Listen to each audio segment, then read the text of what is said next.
Hi dears, welcome back to another video. എല്ലാവരും സുഖമായിട്ടിരിക്കുന്നു എന്ന് പ്രതീക്ഷിക്കുന്നു. ഞാനും സുഖമായിട്ടിരിക്കുന്നു. അപ്പോൾ ഇന്നത്തെ നമ്മുടെ വീഡിയോ എന്ന് പറയുന്നത് വയറിൻ്റെ വർക്കൗട്ട് വീഡിയോ ആണ്. നിങ്ങൾക്ക് ഏത് പ്ലേസിലിരുന്ന് വേണമെങ്കിലും ഇതേപോലൊരു ഫിത്തി ഉണ്ടെങ്കിൽ നിങ്ങൾക്ക് കംഫർട്ടായിട്ട് തന്നെ വർക്കൗട്ട് ചെയ്യാൻ പറ്റുന്ന കുറച്ച് വർക്കൗട്ടുകളാണ് ഇന്ന് കാണിച്ചു തരുന്നത്. അപ്പോൾ എല്ലാവരും സ്കിപ്പ് ചെയ്യാതെ ഫുള്ള് കാണുക. അതുപോലെ തന്നെ ആദ്യമായിട്ടാണ് പേജ് ഫോളോ ചെയ്യാതെ കണ്ടുകൊണ്ടിരിക്കുന്നവരുണ്ടെങ്കിൽ പേജ് ഫോളോ ചെയ്യാൻ മറക്കരുത്. ഫസ്റ്റ് വർക്കൗട്ട് എന്ന് പറയുന്നത് ഇതേപോലെ ഒരു വോൾ ഉണ്ടെന്നുണ്ടെങ്കിൽ നിങ്ങൾക്ക് എവിടെ ഇരുന്ന് വേണമെങ്കിലും ചെയ്യാൻ പറ്റുന്നൊരു വർക്കൗട്ടാണ്. ഇതേപോലെ ഫിത്തിയിലേക്ക് നിങ്ങളുടെ കാല് ഉയർത്തിപ്പിടിച്ച് ഇതേപോലെ വെക്കുക. അതിന് ശേഷം ഇതേപോലെ മൂവ് ചെയ്ത് കൊടുക്കുക. ആപ്സ് മാക്സിമം ടൈറ്റ് ചെയ്ത് വേണം ഈ ഒരു വർക്കൗട്ട് ചെയ്യാനായിട്ട്. 15 റെപ്സ് വെച്ചിട്ട് 3 സെറ്റായിട്ട് ചെയ്ത് കൊടുക്കാവുന്നതാണ്. നിങ്ങളുടെ ലോവർ ബോഡി, അതായത് നിങ്ങളുടെ കാലുകൾ ഇതേപോലെ ഫിത്തിക്കേക്ക് ഉയർത്തി വെക്കുന്ന സമയത്ത് നിങ്ങളുടെ ബട്ടക്സ് നിലത്ത് മുട്ടാൻ പാടുള്ളതല്ല. ബിഗിനേഴ്സിനൊക്കെ തുടക്കത്തിൽ കുറച്ച് ബുദ്ധിമുട്ടുണ്ടെങ്കിലും ക്രമേണ നിങ്ങളിത് സ്ഥിരമായിട്ട് പ്രാക്ടീസ് ചെയ്യുന്നതിലൂടെ നിങ്ങൾക്ക് ചെയ്യാനായിട്ട് സാധിക്കുന്നതായിരിക്കും. അടുത്ത വർക്കൗട്ടും വാൾ ഉണ്ടെങ്കിൽ ഇതേപോലെ നമുക്ക് ചെയ്യാൻ പറ്റുന്നൊരു വർക്കൗട്ടാണ്. ഇതേപോലെ വാളിൽ നിങ്ങളുടെ കാലുകൾ ഉയർത്തി ഇതേപോലെ വെക്കാതിന് ശേഷം ഇരു കാലുകളും ഈ ഒരു രീതിയിൽ വീഡിയോയിൽ കാണുന്ന പോലെ തന്നെ മൂവ് ചെയ്ത് കൊടുക്കുക. 15 റെപ്സ് വെച്ചിട്ട് 3 സെറ്റായിട്ട് ചെയ്ത് കൊടുക്കാവുന്നതാണ്.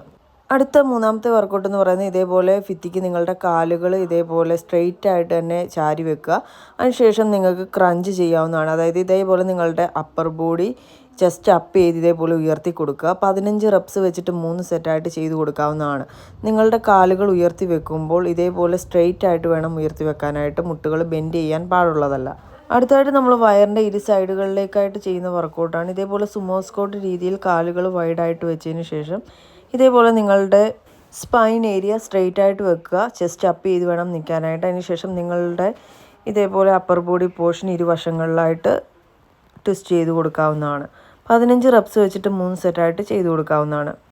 ഇതേപോലെ നിൽക്കാൻ ബുദ്ധിമുട്ടുള്ള ആളുകളുണ്ടെന്നുണ്ടെങ്കിൽ നിങ്ങൾക്കൊരു ചെയർ ഇട്ടതിന് ശേഷം ഇതേ വർക്കൗട്ട് സെയിം രീതിയിൽ തന്നെ ചെയ്യാവുന്നതാണ്. അടുത്ത വർക്കൗട്ട് ചെയ്യാനായിട്ട് നിലത്ത് ഇതേപോലെ മുട്ടുകൾ ബെൻഡ് ചെയ്ത് കൈകളും കാലുകളും ഇതേപോലെ നിലത്ത് മുട്ടത്തക്ക രീതിയിലിരിക്കുക. അതിനുശേഷം നിങ്ങളുടെ അപ്പർ ബോഡി ഈ ഒരു രീതിയിൽ ഉയർത്തി കൊടുക്കുക. അതിനുശേഷം നിങ്ങളുടെ ഇരുമുട്ടുകളും ഇതേപോലെ വൈഡ് രീതിയിൽ മൂവ് ചെയ്ത് കൊടുക്കുക. 15 റെപ്സ് വെച്ചിട്ട് 3 സെറ്റായിട്ട് ചെയ്ത് കൊടുക്കാവുന്നതാണ്. വർക്കൗട്ടിന് ശേഷം നമുക്ക് കാർഡിയോ കൂടി ചെയ്ത് കൊടുക്കാം. നിങ്ങൾക്ക് വീട്ടിലിരുന്ന് തന്നെ വർക്കൗട്ട് ചെയ്യുന്ന ആളുകളാണെങ്കിൽ ഈ കാർഡിയോസൊക്കെ വളരെയധികം ഉപകാരപ്രദമായിരിക്കും. ഇതേപോലെ ജമ്പിങ് പോലെയുള്ള കാർഡിയോസൊക്കെ നിങ്ങൾക്ക് ചെയ്യാവുന്നതാണ്. ഈ ഒരു കാർഡിയോ ആണ് നിങ്ങൾ ചെയ്യുന്നതെന്നുണ്ടെങ്കിൽ 1 മിനിറ്റ് വെച്ചിട്ട് 4 സെറ്റായിട്ട് നിങ്ങൾക്ക് ഈ ഒരു കാർഡിയോ ചെയ്യാവുന്നതാണ്. ഫാറ്റ് ലോസ് ചെയ്യാൻ ആഗ്രഹിക്കുന്ന ആളുകൾ ഉറപ്പായിട്ടും ഒരു 30 മിനിറ്റ് തൊട്ട് 45 മിനിറ്റെങ്കിലും മിനിമം ടൈം എടുത്ത് തന്നെ നിങ്ങൾ കാർഡിയോ ചെയ്യണം. വീട്ടിലിരുന്ന് തന്നെ നിങ്ങൾക്ക് ചെയ്യാൻ പറ്റുന്ന ഒരുപാട് കാർഡിയോസ് ഉണ്ട്. രണ്ടാമതായിട്ട് നിങ്ങൾക്ക് ഈ ഒരു കാർഡിയോ ചെയ്യാവുന്നതാണ്. ഇതും നിങ്ങൾക്ക് 1 മിനിറ്റ് വെച്ചിട്ട് 4 സെറ്റായിട്ട് ചെയ്ത് കൊടുക്കാവുന്നതാണ്. കാർഡിയോയും വർക്കൗട്ടുകളും ചെയ്യുന്നതിനോടൊപ്പം തന്നെ നിങ്ങൾ കാലറി ഡെഫിസിറ്റ് ആയിട്ടുള്ള ഡയറ്റ് കൂടി നോക്കണം. ഓൾ ബോഡി ഫാറ്റ് ബേൺ ചെയ്യുന്നതിനോടൊപ്പം തന്നെ നിങ്ങൾക്ക് നിങ്ങളുടെ തള്ളി നിൽക്കുന്ന വയറ് കുറച്ചെടുക്കാനും സാധിക്കുന്നതായിരിക്കും. അതിനുശേഷം നമുക്ക് ബർപ്പീസ് ചെയ്യാവുന്നതാണ്. ഇതേപോലെ ജമ്പ് ചെയ്യുക. അതിനുശേഷം ഇതേപോലെ നിലത്ത് ജസ്റ്റ് ടച്ച് ചെയ്ത് ഇതേപോലെ തന്നെ റിപ്പീറ്റ് ചെയ്യുക. 15 റെപ്സ് വെച്ചിട്ട് 3 സെറ്റായിട്ട് തുടക്കത്തിൽ നിങ്ങൾക്ക് ചെയ്യാവുന്നതാണ്. ക്രമേണ നിങ്ങൾക്ക് നിങ്ങളുടെ കൗണ്ട് കൂട്ടി കൊടുക്കാവുന്നതാണ്. അപ്പോൾ ഇന്നത്തെ വീഡിയോ നിങ്ങൾക്ക് യൂസ്ഫുൾ ആയെങ്കിൽ തീർച്ചയായിട്ടും ലൈക്ക് ചെയ്യുക, ഷെയർ ചെയ്യുക.